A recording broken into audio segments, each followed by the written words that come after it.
Now 250,000. Now, but to get 275. High, but to get 275. 3. Now 300,000. Now 3 1/4. 325. High, but to get 3 1/4. But to get 325. Now half. Now, but to get 300.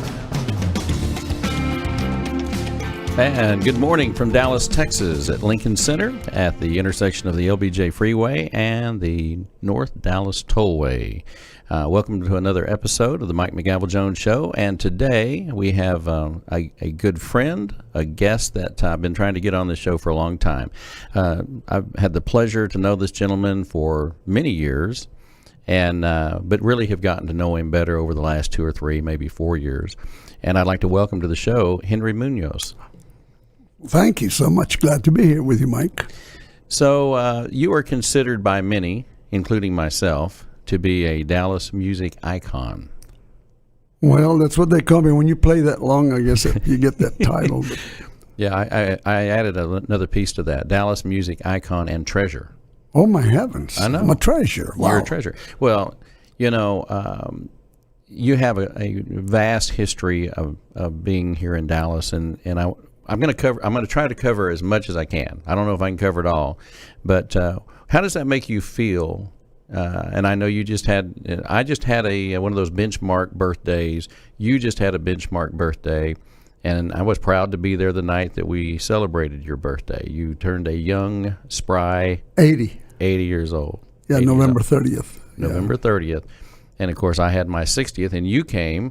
I came to yours, and you sang happy birthday. Sure, right there. Mm-hmm. Tableside at Three Forks. At Three Forks. And that's really where we've gotten to know each other. Yeah. And if we counted up the hours that I have sat listening to you. A lot of hours. You're there all the time. You're there during the week. I go there during the week just to hang out, and there you are. I know. If you're not traveling, you're always traveling, or if not, you're at Three Forks. Well, when you travel as much as I do, you kind of find, it's like Cheers for me. It's a place to land. It is. So let's start at the beginning. I want to know, tell me where you were born. I was born in Dallas. I was born on Harry Hines in Dallas, in the old neighborhood called Little Mexico, right north of down. They call it Uptown now. Yeah, changed a little bit. Everything's buildings there, but I was born there in a family of 11. 11 kids. Yeah. My parents came from Mexico. Mm-hmm. And they married here in the USA. And my daddy and my mama, we moved into several. We started at Cement City, which is up on Chalk Hill, and it used to be the Cement City of Dallas. And they had a community center there, a community of people, and they all worked there and lived there. Remember the old company store? Oh yeah. That's what that was. They left there. My daddy lost his eyesight there working at the cement plant. That's how he lost. My daddy was blind. Oh, never knew that. There was 5 of us he didn't see. Think about that, okay? I used to ask him, what were you thinking? Wow. And he would just wink at me. But it was crazy. But we moved from there to Caroline Street. I was born right where the American Airlines Center is. There was a street called Cottonwood. Mm-hmm. And right at the entrance, we were on that street. If you ever go to the American Airlines Center to watch a basketball or whatever, sure, that was where I was born, that street right there. And I could see across, and you could see El Phoenix on the other side because he was there, but on McKinney. And then we moved from there to Harry Hines right there in front of Pike Park right there. Well, and of course, Harry Hines was quite a different street. Yeah. You know, I mean, it was called Trini, Tierny, and then it became Harry Hines. So what year were you actually born? 1938. You were born in 38. Born in 38.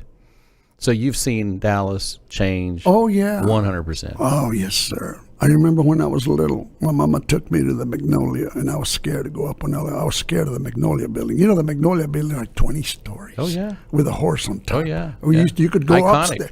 Well, you could go upstairs, and the horse would run. You'd go up to the tower right where the horse was, and I wouldn't go. I was scared. I wouldn't go. It was too tall, too high. I was scared of the elevator. But there's a lot of people afraid of elevators. Well, no, I'm not afraid of them now, but at the time when I was little, I didn't want to go that high because I saw it from outside, and that was the tallest building, and then came the Mercantile Building. And that's a lot of stories about those buildings and things for me when I was little, because we used to go in the summers and work up in the fields up in Indiana, picking tomatoes and cucumbers. Then we went to Michigan, picked cherries and apples. And Really? I got a story about Michigan. We went to Chicago not too long ago for a vacation. I was going to bring that up. Yeah, I rented a car and went to the old town where we went for 2 years in Hart, Michigan. And I looked for a tree where I put something on that tree. We nailed something real long, and it was gone. It was all leveled. The farm was gone. They sold it in the 70s. But I found the farm, I found the orchards, and I found the lake in Hart, Michigan, where we used to go in the whole thing. I took some pictures of it. But I had to do that. I had to go back because that's what. Don't you love to do that? I love it. See, I love it. That's something I do. I'll think about something, and then 30 years later, I'll go back just to see if it's still there. When I was 10 and 11, we used to go up there and pick cherries and apples all over the area, And up above us was Traverse City, which is the cherry capital of the world, in Michigan. But I said, you know what? If I ever go up north, I'm going to go look for that tree in Chicago. And we were in Chicago. I rented a car. See y'all later. Took off and went on a Sunday. Yeah. And I found there was Hart. And I found the road. And I found the old cemetery. We used to go at night when we were up there. It was haunted. We used to go at night, walk about a quarter of a mile off the farm road. Yeah. I had just a lot of memories, but I saw it all. It was there. It's changed, but the orchards were still there. They were co-op by the county, and they keep growing them and growing for centuries. And I said, these orchards have been here for 80 years, and they keep using them. Yeah. And I said, then that orchard's got to be there. So I went to the orchards where we used to pick, and I found it. That's cool. That's cool. We actually have offices. Our rural brand, our country brand of real estate, we have offices in Michigan. Really? Yeah. In fact, right now I'm part of a listing on a property. Oh, really? That's on the river. Oh, up there. wow. Yeah. And I've got to go up there and look at it. My goodness. Yeah. Well, I went to look at a lake, and I found the lake, and I found the rock we used to dive off. It's still there on that lake. Wow. Amazing. 70 years ago. Yes, sir. So let's go back to Dallas. Okay. Tell me what Dallas was like as far as the town, the politics. What was The it like? politics of Dallas in those days, we had, first of all, there was a lot of discrimination of Hispanics. They used to call us Spanish people. And we saw some discrimination on a couple of things. My daddy and I witnessed it downtown because I used to pull him around. I was 7. Yeah. And I was his eyes, and now we went everywhere. We were selling since I was 7. I've been in sales with him. But he taught me a lot about how to sell, taught me about how to see them coming, and he was blind. But he could see more vision than he had. He had sense. I don't know, but he had this vision about him that he could talk to you and he could read what you were, where you were coming from. And he taught me those things from a very early age, hanging out with him. Yeah. And we had a lot of problems with, we were poor. My mother worked in a restaurant, and my daddy and I would go sell. We'd all have chores to do or things to do, but we were very happy. We didn't know we were poor. We were rich. I've told people that many times. We were rich. Yeah. We were really rich. You don't know because of the love in the family, my mother, the way we were raised. And I had a ball with my daddy because he's the one that I would spend more time with. And I consider him the cause of my music. But in those days, we had a lot of discrimination. There was a movie later on that we need to discuss. I made it in the 90s called An American Story for Hallmark Hall of Fame. Really? I sang a song in the movie, and I researched the music for it. It was shot in McKinney, and it had Brad Johnson and several actors. It was a Hallmark Hall of Fame movie called An American Story, and I sang a song as a mariachi with a group for a Mexican wedding, and it was about World War II and this guy coming from the war, and landing in Texas in the 40s when there was a lot of discrimination and things going on, but his buddies were with it. So anyway, I sang the songs for his wedding, which was appropriate music in Mexico for weddings. I researched it, and I was playing at the Tino's in Collin Creek Mall, and this agent comes looking for mariachis from New York. I said, well, I got several, but we don't want 10 or 12. We just want maybe 4 guys. I said, well, I play the marimba. No, we don't want a marimba, but can you get the mariachi? So, yeah. So he said, well, can you audition tomorrow? I said, yeah. Well, I brought them 3 guys with me. And bingo, we got the part. And, it was pretty neat. But it was a thing. I also did, I was in a movie called Semi-Tough. I remember Semi-Tough. Well, I was in that movie on top of a roof playing with some guys. That was at South Fork. Oh, really? On the roof of South Fork. I Yeah, did we not shot know that. See, I never heard any of these I stories. know you didn't. And I also did a movie at the Communication Center in Irving, on O'Connor. And it was a documentary about Ellis Island. Really? And the same agent, I played the part of an Italian immigrant coming in he was a music teacher. Really? I was a professor of music coming. Well, I was a little, but I was 50 something, and they made it up where I was Italian coming into this country along with some other families. And it was a story about families. Yeah. And it was called Alice. It was something about Ellis Island, a documentary that they redid. And I did those 3. I done ton of commercials for airlines and things. Really? Yeah. A lot of jingles back in the jingle days when jingles were real hot here in Dallas. And I did so many. One time they interviewed my hands, just my hands. They took pictures of them. Yeah. Guys showed their hands. They picked mine. And You're a hand model. no, I was a hand model, and I was working in a printing company in those days. And my hands were full of ink and stuff, and they chose them. That's what they were wanting? They wanted the expression. I mean, they said, no, you got expressive hands. That's what Yeah. we want. So they had me doing, all my hands doing, so it was for Taco Bueno. No kidding. Yeah. It was very, very interesting. But I've done a lot of things like that. But getting back to Dallas, we grew up in Little Mexico. I didn't start playing till I was about 14, sit down at the piano, 14, 15. A year later, I was playing professionally. By a year, I was self-taught. My daddy kind of guided me a little bit because he could do anything. Yeah. The man could drive a nail and keep his hand on it and not hit his fingers. I couldn't do it. All the kids, we were trying to teach us how to hammer. He taught us how to do a lot of things. It was an amazing time because we used to go around the neighborhood and we would sell publications. Then we'd go back and we'd sell this, and we'd go back and sell sweet bread from the bakery to the whole neighborhood. We had 3 routes. Really? Yeah. And we found some things downtown Dallas where we were rejected. No, you can't come in here. Not because we were soliciting, but we were Hispanic. Really? They call us Spanish. We don't allow Spanish people, and there were signs. Really? Do you know that at Sandy Lake Park on Harry Hines? Yep. We used to go swimming there, and they posted sign, no Spanish people allowed. They wouldn't call them Mexican. They'd just say no Spanish people. Vickery Park, too, Really? off of Greenville. Yeah. And we experienced it. We had to go to Lake Cliff, downtown Dallas, in Lake Cliff, Oak Cliff. So I've got you here, and we're talking about this. As a young person, how did that feel?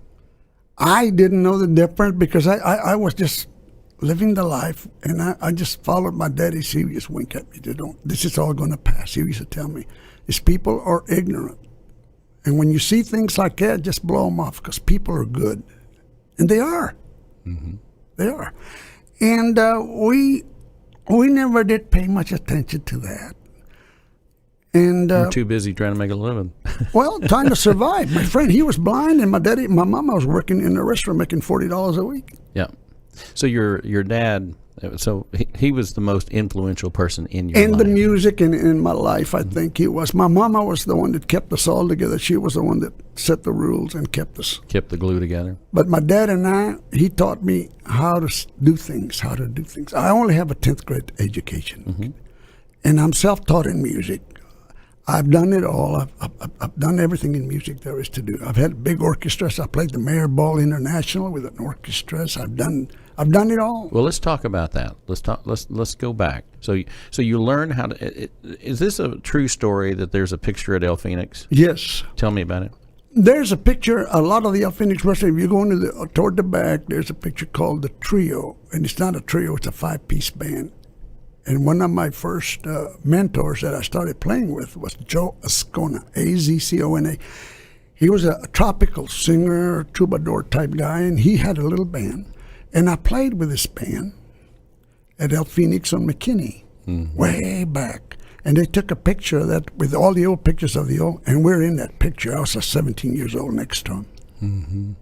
Now, have they reproduced that picture and put it in other stores too, or just in that one? It's in a lot of them. It's in most of the 80% of them. You'll see it. Yeah, somebody told me about it, so they had seen it. Well, they took a picture of it and made me a big portrait of it and brought it to me, Don and Philip. Yeah. And they gave it to me as a birthday gift. It was so nice. I think that's who told me. They must have told me about that. They recreated it and brought it to me and unwrapped it, and there it was. It's very special. Here recently, last year, we had a reunion of Hispanics that have been, known in the community for and I've been known in the community for my music and for, doing a lot of things.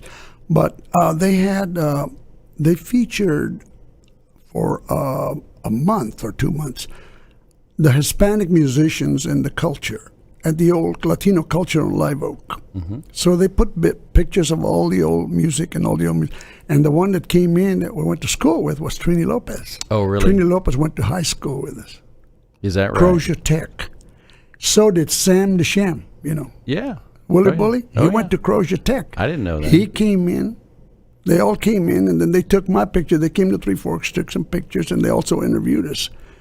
And a bunch of other, people that played. And then they put on the Friday Guide, they put me in 1975 sitting on top of a little marimba because I play marimba and vibes, and I had my little trio. And they put that a living icon or edge on the guide, and it's.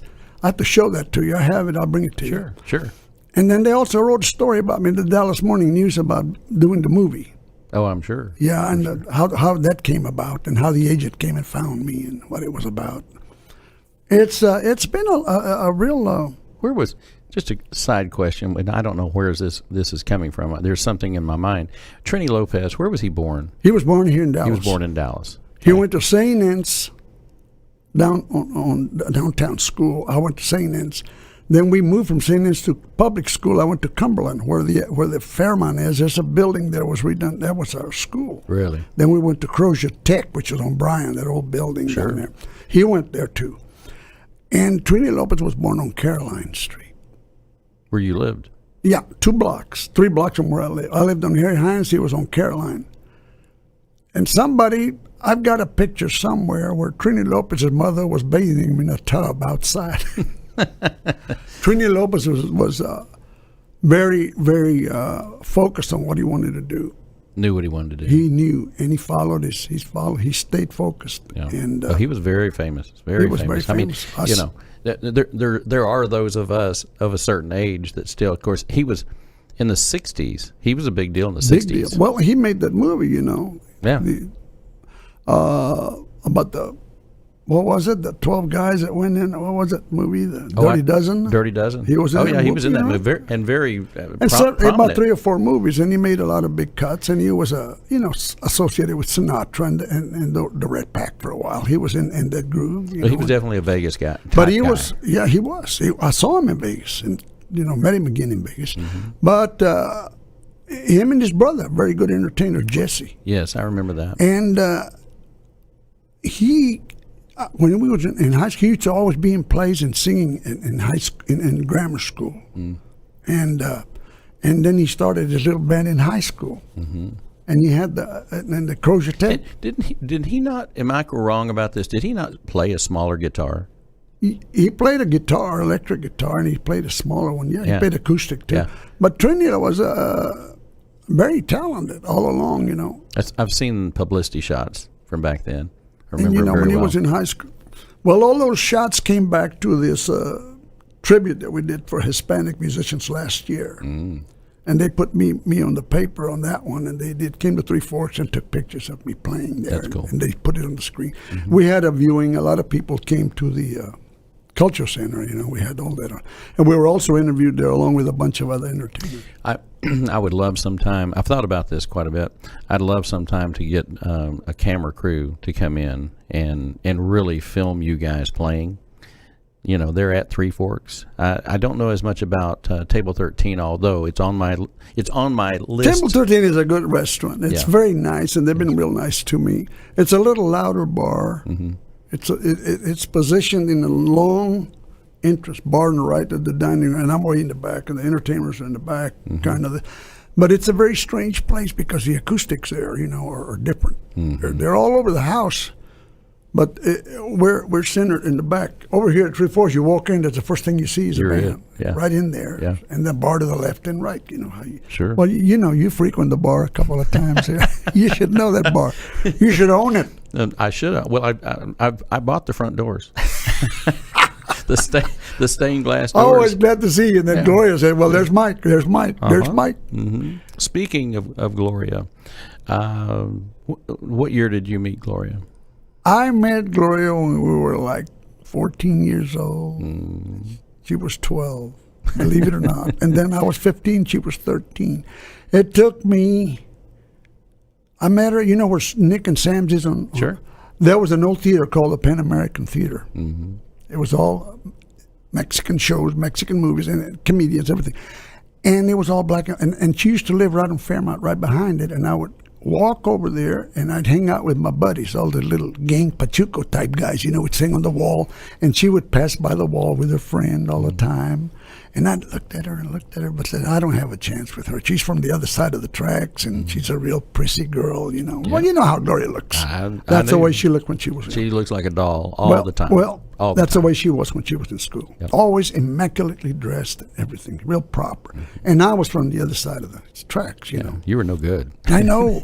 and she was there, so I walked over one time to talk to her friend. Because I knew her friend. I said, how you doing, Helen? She said, how you doing? And Gloria looks up at me, rolls her eyes a little bit. And she says... I've seen her do that. And she says, well, you can sit here if you want to. Uh-oh. That's next to her. Yeah. And she never had said that. And I talked to her, and I saw her for weeks before. So that was it. I never stood on the wall again. But it took me 2 weeks to walk her home for a block and a half by herself. Mm-hmm. Mm-hmm. Took me that long, and then it took me another 2 weeks to walk her home by myself. Mm-hmm. It was a real... And I used to go see her at the house, and the train would run by the old Riversham Park, the old railroad goes up by absolutely. By Carlisle, by the mansion and all of that. Sure. Bingo. It would come out, and she'd run me off. Your mother would come out. Okay, the train's 9 o'clock. You got to go. I'd go. But I'd always grab that little kiss all the way down the door, Yeah. That was amazing. It's magical. Then we went to grammar school together, to high school. All to high school together, and then all of that. Then we got married later on. But I've been married to Gloria 59 years. Can you believe that? And I went with her before we married, like 6 years we were together before that. You're together 65 years. Probably. That's amazing. We were little kids. That's amazing. You guys are just awesome. Well, thank you so much. When it's fun for me to watch you guys because she'll come and I'm not kidding. She's a doll. And she likes her clothes. She likes her rings. She likes her shoes rings. Match the bad. Everything matches. She looks like $1 million, $2 million every time she comes in. But she sits there and watches you, and you think about that long of a relationship. But I always ask her to come in too. When she doesn't come in, and you didn't come in, what about Gloria though? She walks in. And I'm chopped liver. I'm playing, and everybody wants to know where Gloria is. Yeah. Is Gloria coming tonight? Oh, hey. What are we? Hey. You asked me, is Gloria coming tonight? Everybody at the bar. Yeah. Hey, where's Gloria? Then the customers that come in the restaurant for so many years, because I've been there 18 years. Yeah. And Gloria has to walk. I've been there for 18 years. Gloria has to come in and work the room because there's so many people we know for so many years, and they all want to see Gloria. They like my music, but... We do. But she's got this magnet about her and the way she treats people. Yeah. She's high class, presents herself that way, but she's also loves the girl in the kitchen that washes the forks and comes out. She greets her like she's a queen. Yeah. And she makes her night. She goes, Gloria, ¿cómo está? She talks to her in Spanish, and she just grabs her hand and says, how are you? And they show her rings. You look so beautiful. And they talk like, that's the way Gloria is. Yeah. Now, clarify this. We talked about El Phoenix. Of course, I don't know if you've heard this. Now I'm talking about the one that's kind of downtown, right? The one that's there now. My understanding is it's for sale, and they're looking at selling it right now, selling that property. It's pretty controversial. I don't know about the property. I know that the El Phoenix Corporation sold out a couple of years ago. Well, they're talking. This is This is a kind of a controversial discussion because there are people that are concerned that the new buyers may do something with the land, and so there's something going on, and there's some groups that are wanting to make that preserve it historical. like they did the Crozier Tech building, Correct, like the Cumberland Hills. Yep.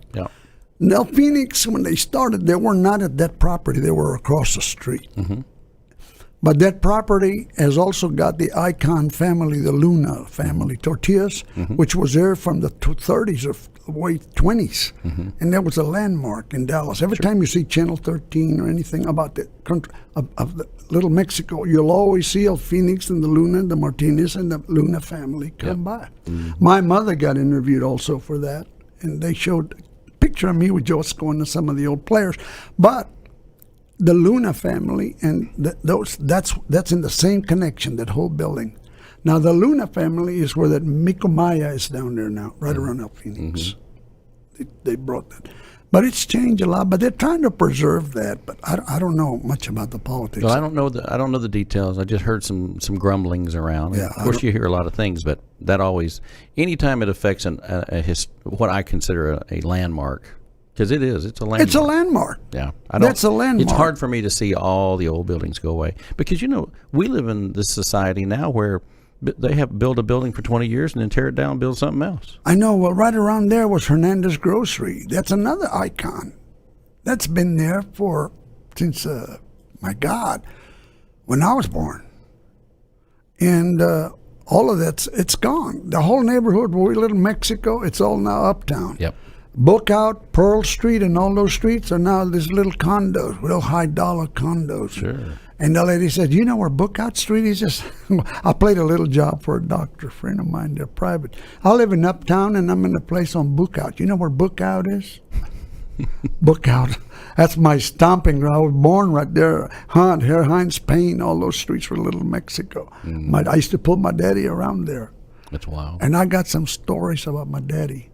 My daddy, way back when I used to walk him, and this is very close to my heart because he kind of guided me on the music. He used to tell me, he used to touch my hands and my head and my face, and he said, "You're going to be my piano player." Because we had an old piano somebody gave us. Nobody would say, "Not me, I ain't playing no piano." You know how it was. I was a thug. I was, But he told me, the notes just go up a full step. La, la, la. Or they go off when you hear a black one, da, da, half notes. And that's all they do. And he used to sit down and play two-finger piano. And he'd play a little bit of guitar. He could play a little bit. But anything he touched, he could do. He could do it.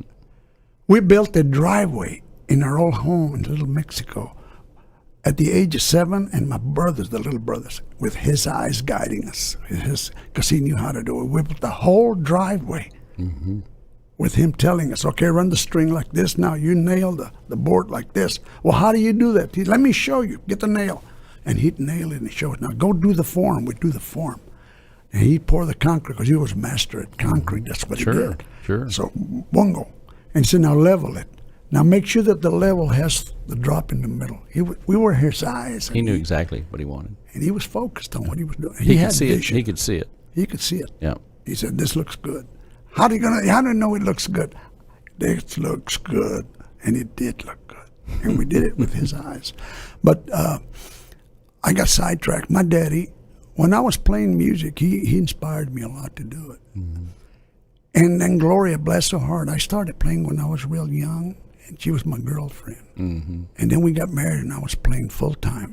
A lot of times it's real hard. And what I love about Gloria, I owe it all to her, because she allowed me to have that life. You can imagine a lot of young Hispanic couples going up and say, "Hey, I'm going to start playing in hotels and clubs." You're not playing anywhere. You're staying here, A lot of jealous. Gloria knew that I loved music and the passion for it. She let me have that. And she supported that. And she still does. She still does. It's amazing. She's my best critic. Sometimes I sing this, and I'm at Three Forks, and I'm playing some music. Says, "You rehearse at home, you perform here." I said, "I'm sorry, I was just showing Billy something." Yeah. And then sometimes I'm not learning the words. She says, "I need to talk to you. What? That song you sang, you sound terrible." What are you're not, it sounded terrible. Either don't do it or do it right, but I ask her, she'll tell me. Yeah. And what about that song, You Suck? I said, what? Yeah, you suck on it. You didn't do it right there. And she's my best critic. When I do a dance or somewhere when I need sound check, Right. I send Gloria out in the crowd because she'll tell me who's what to do.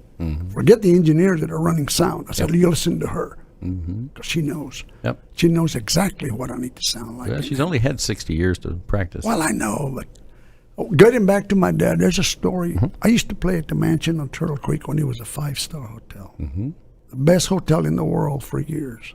What year would these be? That was 97. Okay. I went in there 97, and there, it's changed now. Now it's it's a fraternity party over there. People come in shirts and jeans and stuff. In those days, you had to wear a suit and tie, and you had to go into the. Oh, I remember. And I had to wear tuxedos to play there, but it was one of the most prestigious jobs in Dallas. Of course. And I got the job. My wife said, Mark Carroll, who's a great singer friend, is going to move to Florida. He said, they're looking for a leader, piano player, singer. I said, really? And Gloria said, you need to go talk to those people or give them your name. So I called, and then the one that backed me up were the Martinez family from El Phoenix, Ruben and Donna. And those days, Ruben's passed away, but Donna and him were very active in the Opera Guild and the society in Dallas, and they were always there with everything. And he called, listen to this guy, he's good, and I put my name in. That helped me. So I had an audition. I had an audition for 3 people at the Mansion to get the job. Right. The story goes back to when I was 7. Think about this. I'm pulling my dad, and the Mansion was a mansion in those days. There was a mansion there, and we got distracted walking on Carlisle, so we went on down to Turtle Creek. And he says, what are we doing down here? I said, well, there's a big home, but let's go sell him something there. We maybe sell something here. So I went up there on the driveway, and the guy comes out and says, excuse me, you're not allowed here. You need to rent us off. Okay? And there was a little driveway that's still there because they built the building around the whole property. There's a window, and part of the hotel was left on the first level. And when I went to audition, there was the driveway and the window when I was 7 that they rent us off of. Wow. Yeah, you couldn't be there back then. Now you're going and in I wearing never a set tuxedo. foot at the Mansion till they called me for that day. Cause I played one job in the ballroom, but I'd never been to the club. And when they called me to audition, I went over there. And I was supposed to play an hour, so I played New York, whatever. They fly me to the moon. Well, okay, blah, blah, blah. And, you also sing in Spanish? Yes. A little Brazilian, yeah. It's okay. After 10 minutes, okay, you got the job. Mr. Munoz, let's go introduce you to your band. Okay. My band, okay. And then I looked at the window, and I remembered. The window. And my daddy, me. And I said to him, we're in. But we're not selling. We're selling music now, Dad. Yeah. But it was a special moment. And the guy asked me, why are you grinning? I was grinning because I was looking at the window, and I remembered. Seeing your dad. And I told him I just talked to my dad. What do you mean your dad? The guy was just laughing, the maitre d' or whoever it was. It's just something that Of course. And it was very special to me because we got in. Still is. We got in. And I remembered that window. I said, but we're selling music this time. Yeah. And it's very special to me, and I tell that story a lot. I told it at they had a Crozier Tech reunion with a bunch of people, and they asked me to repeat that or tell them the story because somebody knew about it. He said, tell us that story about your dad, and they wanted me to tell it. It was very special. My daddy was amazing.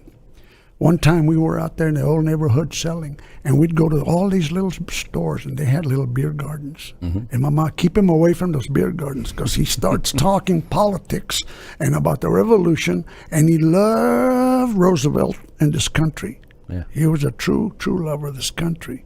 And there was a lot of communism in trying to infiltrate in those days in the Hispanic community. There was a lot of communist people doing propaganda about the USA with the Hispanics. And they would come to meetings, and they would come talk to us. Interesting. And my daddy used to battle those people all the time. Believe it or not, we were at this place one time, and he started drinking and talking about it. And Mr. Munoz is going to have the word, so they'd all go talk. We made $15 that night, and it took us about 4 hours. And that's a lot of money for, two people to be out. We had the $15. We were going Back home. then. Yeah. So we're going home with the $15. So what does he do? He buys the beer for everybody. And I thought, Dad, what are you doing? Somebody going to tell Mom, look, we took the money, you took it all. She told me not to give you the money to carry it, bring it home. And here you go, you took the money, I gave it to you to put in your pocket, and you bought drinks for everybody. And he looks at me and says, yeah, but what a gesture. That was him. Yeah. And now I can see. He owned the room. He owned the room. Yep. And I can see where he was coming from and what it was. He said, what a gesture. Nice. Mr. Munoz, that's my dad. So when did he pass? He passed in,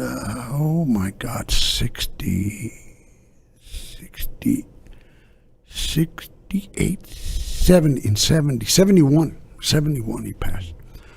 But my daddy passed because he got real ill. He drank a lot and smoked a lot. Yeah. That's what got him. Yeah. But he was amazing. He loved opera, and he loved the USA, and he loved Roosevelt. Interesting. He once got in a fight, blind, in one of those beer gardens with one of those communist guys. He was talking bad about Roosevelt in this country. He had us snowed. All you Hispanics are ignorant because he's got you snowed. And that was it. He flew in him, hit him, and then he grabbed me because I only weighed nothing. I was a little shrimp, and he was killing me. He hit me by the neck, and he was looking for him with his cane, and they were getting me off of him, because he was killing me. Yeah. I got home, and I had bruises all over my neck, and boy, my mama got all over him. Said, look what you did. You go to the big, look what you did. Look at this boy. And he would just, I said, what did he do? I said, he got in a fight. You got in a fight, you silly old blind guy. You crazy man. Think about it. Yeah, he did it for his country. That was his passion. Yeah. You don't speak about this country and Roosevelt or anything about he was a very, very. So let's transition. You learned a lot about passion for the United States through your father. Well, I'm not that passionate about the United States. I'm a supporter of the Constitution and everything, and I'm a very patriot. But I didn't learn it from him. I learned it from the opportunities that I've had. Mm-hmm. This country is the greatest country in the world, and I believe it because I lived it. Mm-hmm. I got a 10th grade education coming from a family of 11 with a blind father. Right. And how we survived and how we were able to, and what we had to do to survive. And It was there for you. Just get off your ass and go get it. Yep. And that's what he taught us. And it's this way today. That's true. But a lot of people don't understand that. They will never understand that because now it become a country of entitlements. What do you do for me? And they forgot. My mama in the World War II used to sew uniforms for the soldiers. Mm-hmm. She used to volunteer to sew uniforms for the soldiers. Right. We had war bonds then. Sure. Remember war bonds? Sure. Tried to sell them today. Yeah. Huh? Yeah. Tried it. And, a lot of people, Hispanics, I'm a Trump supporter. But think about this. Think about the difference between what Hollywood represented then and now. Look at the actors and how they went to war, how the movies they did. They all went to war themselves. They want to talk about it. And they all sold war bonds. Yeah, but not only that. But look at today at Hollywood. Yeah. Look at today. It's real easy to get up there and criticize, and not live it or do anything about it, but just criticize and politicize the whole thing. I've been I'm a Republican. I think I'm a conservative, but if you show me a good Democrat, I'll vote for him if he's good. Yep. You vote for the person. I'll vote for the person, but I got to support. He's got to be. He's got to. The Constitution's got to be protected and all our rights. And you mentioned you're a Trump supporter. I'm a Trump supporter. I get a lot of bad feelings. I went to a meeting one time with some people, and right before the election, or right after it. How many of you are voted for? Well, number two, they were already demonizing us for that. The guy goes to me, the priest, how can you, in front of God, he tells me this, a priest, How can you, in front of God watching you, vote for a man, horrible man like that does that to all these? And note we had all those caravans coming, bus loads. Remember the caravans? Sure. The buses loads that were coming in. And I looked at him. It's very easy. How can I vote for Trump? I vote as an American. You forgot that. It's very easy to vote for him. You vote for your country. You look at your country. Mexico's corrupt. Mexico's... It's horrible down there what they're doing. I have insights talking to people from Honduras and Guatemala, and the things they tell me is appalling. What the people think. They got people that are coming. They know they're coming. They're playing the game. You know what they say? And that really boils me. Say, just get across. Because Americans are so stupid with their bureaucracy. In 6 months, you'll have your own business in America. You'll have your own taqueria or whatever you want. And they're so dumb that they don't. All you got to do is play the game and get across. Just show up. Show up and get across. And let them play their stupid games they do with their lawyers. You'll have a lawyer representing you. You'll have everything you need. And you get out of the desert, they'll be giving you food, medicine. Everything. The border people are giving diapers. They're bringing their gifts from their own families to give these people. Yeah. And here we are demonizing them. Yeah. No, I understand. I follow politics quite well. I do too. Yeah, I know you do. You and I have had that conversation. I'm very passionate and very adamant about that, but I get a lot of them. I know. Well, we could talk about this for an hour. Oh, yeah. So let's go over to the early 60s. Early 60s. Where was I? Early 60s I was playing. Oh, my heavens. I started playing a lot in the clubs in the 60s because we were working like 6 nights a week. In those days, there was a lot of music. Mm-hmm. A lot of live music. A lot of live music because there was at least 50 or 60 venues with entertainment every night, every holiday, and every Ramada, and everybody had a band of some size. size. Now, you don't find live entertainment hardly anywhere. And it's caused mostly, I blame the musicians. They all blame disco and this, but I don't. I blame the musicians. They forgot to go sell music. They forgot to go sell their craft. And what happened, because a lot of guys tell me, well, what happened to music? I said, you guys happened. I said, when was the last time you came out of North Texas and you learned all this music, how to improv, how to play? Did they teach you how to sell your craft? No. Did they teach you how to put on a suit and go in front of people and sell live music? No. That's where they lose it. They don't have a course for that. Yeah. It was always great. The live venues. I love live everywhere. Venues. Well, in not just in the cities, but I mean, in every Holiday Inn on the road would have 2 or 3 people playing, maybe a 4-piece, 5-piece band. Well, in those days, you also had the Venetian Room with live entertainment, which is awesome. They had Peggy Lee, they had Johnny Mathis, they had every big acts every night. They had the Adolphus had downstairs Joe Reisman and the orchestra playing with the orchestra, dinner, dancing, and show every night. The Mural Room at the Baker Hotel had Tony Bennett. They had big bands, and every place had a venue. I was playing all over the place. Yeah. And now we can't get them to sell live music, and it's all getting into techno music, all this new techno music. It's just... I've seen bands that come in 3 people and they sound like 10-piece bands, and I've seen rock groups that don't even play. They just tape everything, sequence everything, and they just do the movement. Yeah.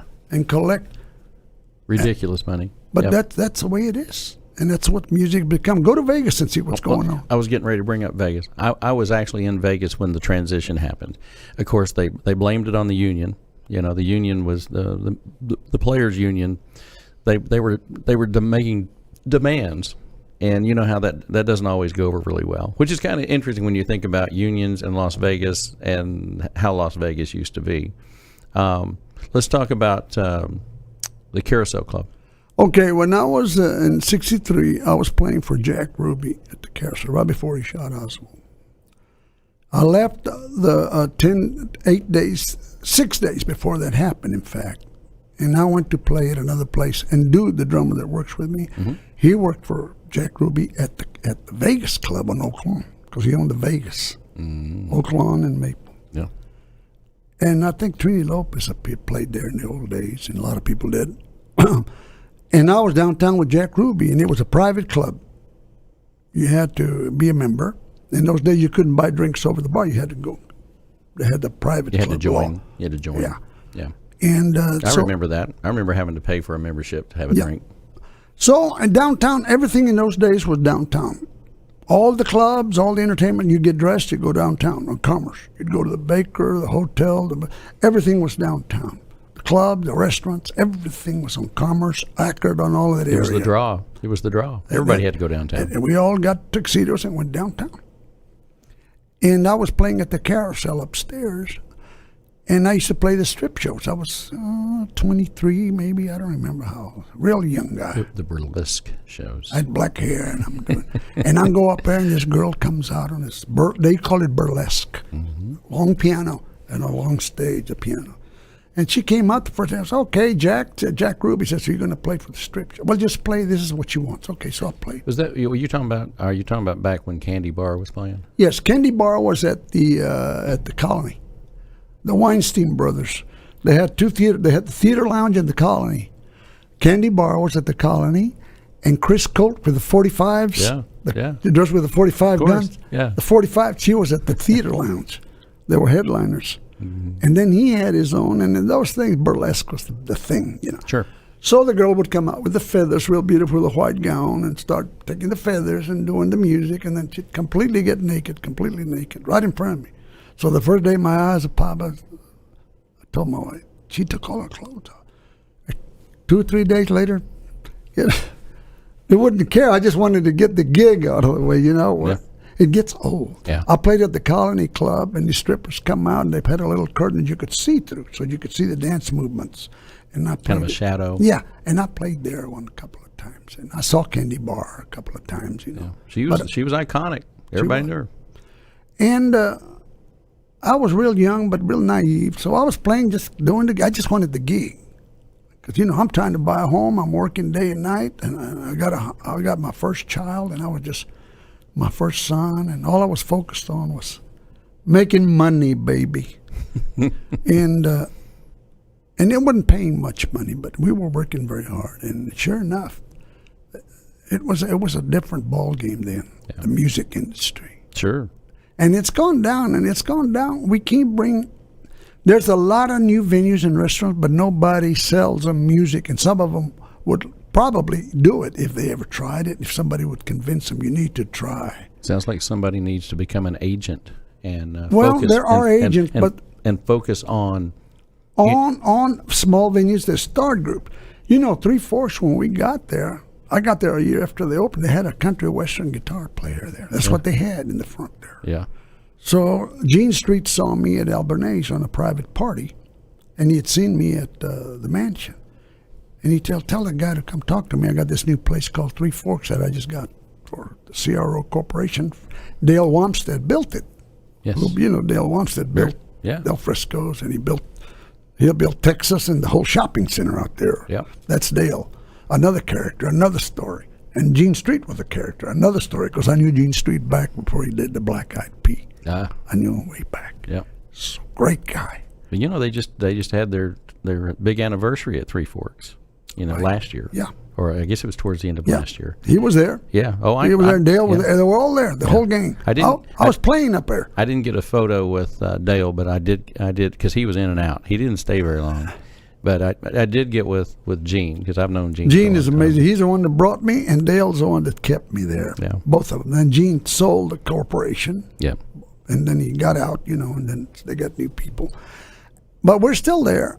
And the music business is, I wish to see it back to where we can get more venues for people. There's a lot of good talent out there, but no place to play. Yeah. We have the type of, you know what we do, the kind of music I bring at Three Forks. It's different. I bring the All-American Songbook. And I sell. That's what I sell. And people like it of all ages. People love it. And I'm not, going to do Elton John. I'm not. That's not. So I want you to tell them, because of course I know what you play, but tell them kind of a mixed bag of course you're going to play Sinatra and you do a fantastic job. I mean, look, I can tell you this: I don't go to Three Forks just to have a drink. Okay, I could do that anywhere. You go to a place where you are entertained, and the time that you spend there makes you feel good. Because I work all the time, and I fly all the time. I know, you're always traveling. And so when I do get home, and I'm one of those nervous types too. I don't sit well. I don't like just sitting at home on a sofa watching TV, and that's just not my bag. I love to be around people. I don't have any of the musical talent, but I have all the interest in being around people. Yeah. It's a people thing.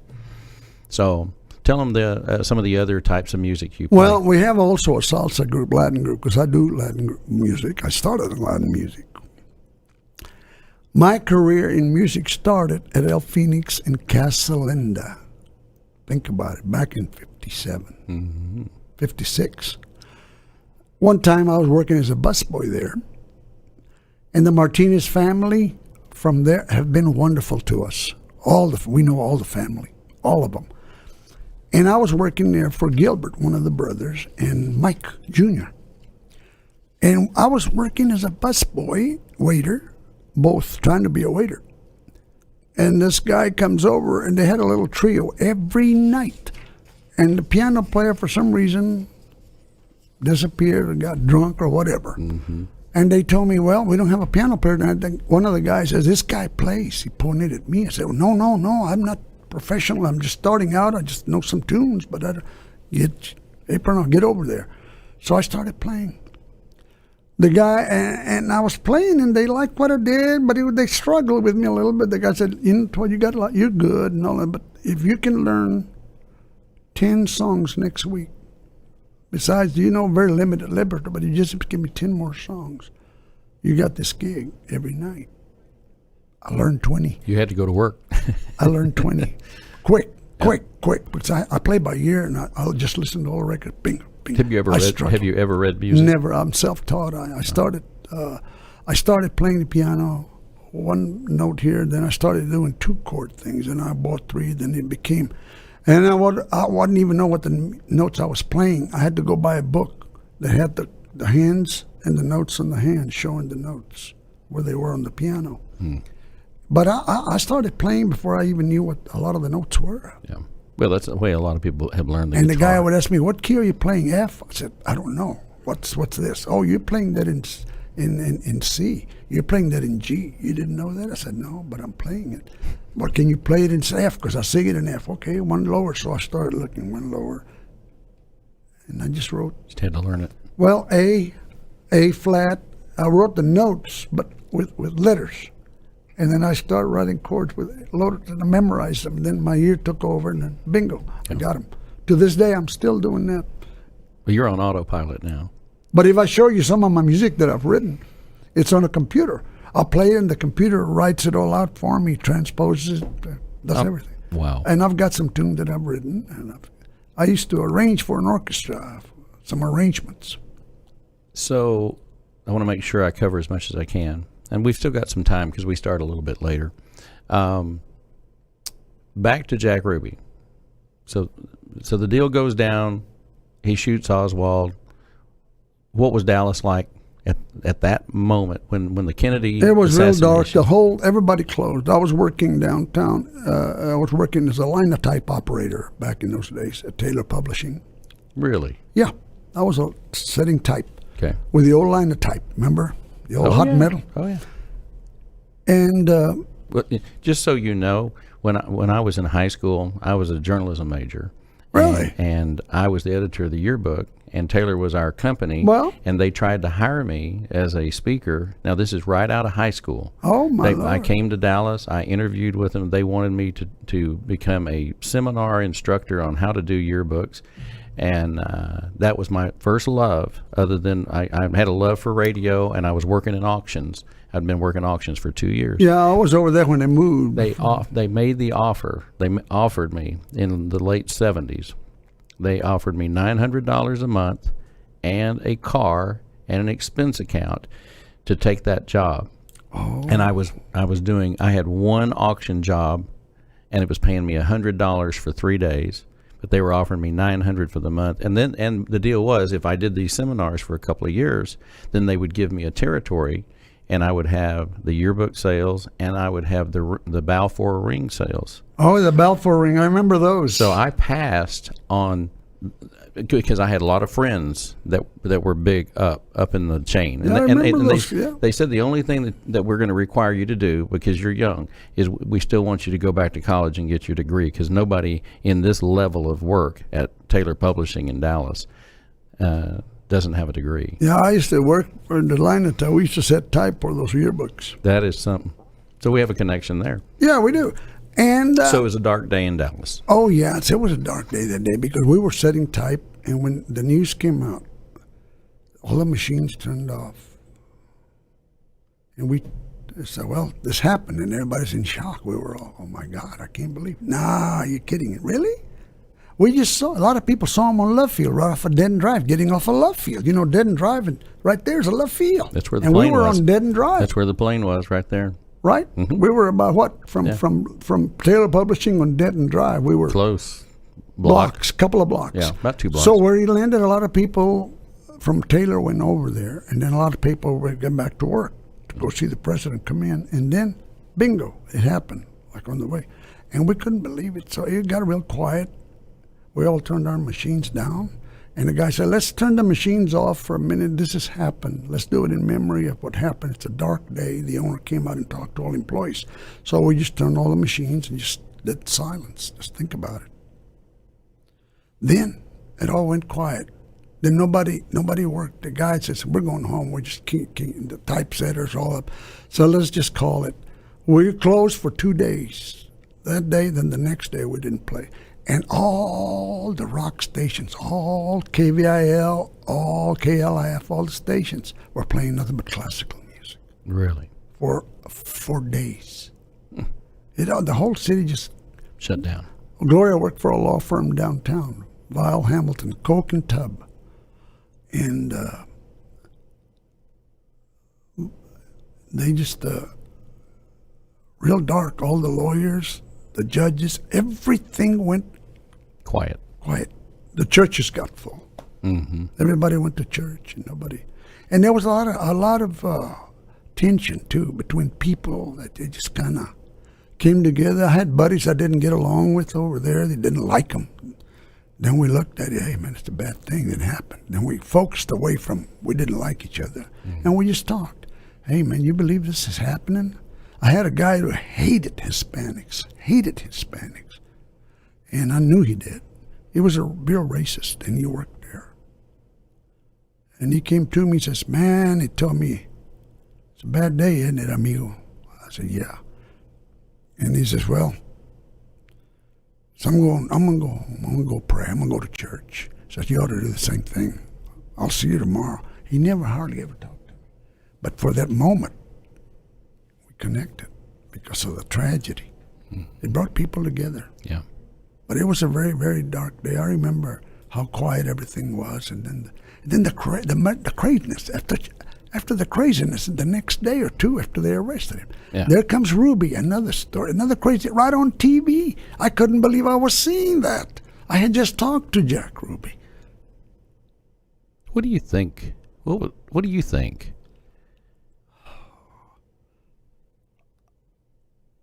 You're the closest connection I got. No, but I've been in interviews before about that. There were several people. Russ, what's his name, had the program. He used to come to Three Forks all the way. Martin. Russ Martin. He was always there. Yeah. Russ Martin's show. I was on there, sang Christmas stuff, and we talked about it. But I told Russ that my belief is that I think it was the mob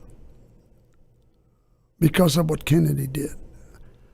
If you think about it, Joe Kennedy was going to put his sons in politics no matter what.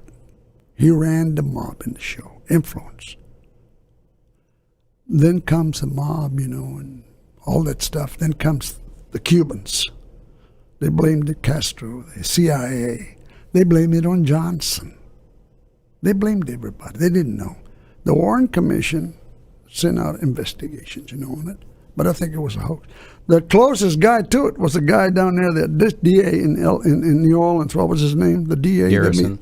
He's the one that had it nailed, but they shut him down. They didn't process. They refused to do it, like everything else that they do. You know, he had it. He had the proof. He had everything. And I suspect that it was the mob, because they went after the Teamsters. His brother I know. caused it. Yeah. And I think Robert. When Robert went after the mob. that was it. Because they put John in. Correct. Think about it. Yeah. Oh, well. And then he goes right after them to make his name. Yeah. And it was crazy. It's crazy. Well. And then they got all this speculation. Well, there's an opportunity where we got Cubans, CIA, Castro. He gave them plenty of diversions. A lot of it, so it's perfect. But I don't know about Oswald, but Oswald spent time at the Carousel. And not through me, but other people saw him there. And I saw a lot of people. They were at the Carousel. They're from New Orleans. And that's a connection, they said. And Jack Ruby was set up. That's why he took. See, he was a dead man no matter what. He had to do it. I don't know what he owed or what. And I couldn't tell much about what happened because I was asked about it. I couldn't tell much what happened at the Carousel because it was a private club. You're talking about the Warren Commission? Yeah. Yeah, the investigators. Well, they investigated Dude. They called Dude. Really? Mm-hmm. And there wasn't much that we could contribute because we were entertainers there, and we saw people in there, but we didn't know who these people were. I can just tell you that I used to see the sheriff there all the time, Bill Decker, that big redneck sheriff, and you could also see the DA, Henry Wade. Remember Henry Wade, Sure. the Henry Parade? Sure. Oh, Henry Wade was still in late 80s. And mid I to could late see, 80s. I could see the old sportscaster that became mayor. What was his name? Wes Wise. Mm-hmm. He was always there. Yeah. I see a lot of people, but then I see the Campisis there all the time. I see everybody there. Sure. They were all connected, and my friends and whatever. Sure. And when I played for Jimmy Voris, you remember the old Chateaubriand McKinney? You don't remember that, but that was a big place for Jimmy the Greek. I met him there. I remember Jimmy the Greek. Well, Jimmy the Greek came to the bandstand and gave me $100 to stop playing, just for the hell of it. I said, just stop playing. I'll give you $100. Okay. Just stop playing for 5 minutes. I said, am I bothering you? No, just do it. Well, he made Jack a bet. He made my boss, Bill, at the Chateaubriand. He made him a bet. And he told him, Jimmy Voris, he made Jimmy Voris a bet. He says, I'm going to tell him to stop playing. And I bet you $100 I'll make him stop playing. No, he plays tunes. You don't interrupt my band. So I went up and stopped playing for Jimmy. Hey, goddammit, stop playing. He comes out. What you stop playing for? Keep playing. What are you playing for? Well, I just got asked to stop. The customer's right. He says, God damn, I just lost $100 because you stopped playing. And you play for me, you work for him. He was a real crazy guy. He was amazing. He was a Greek guy. And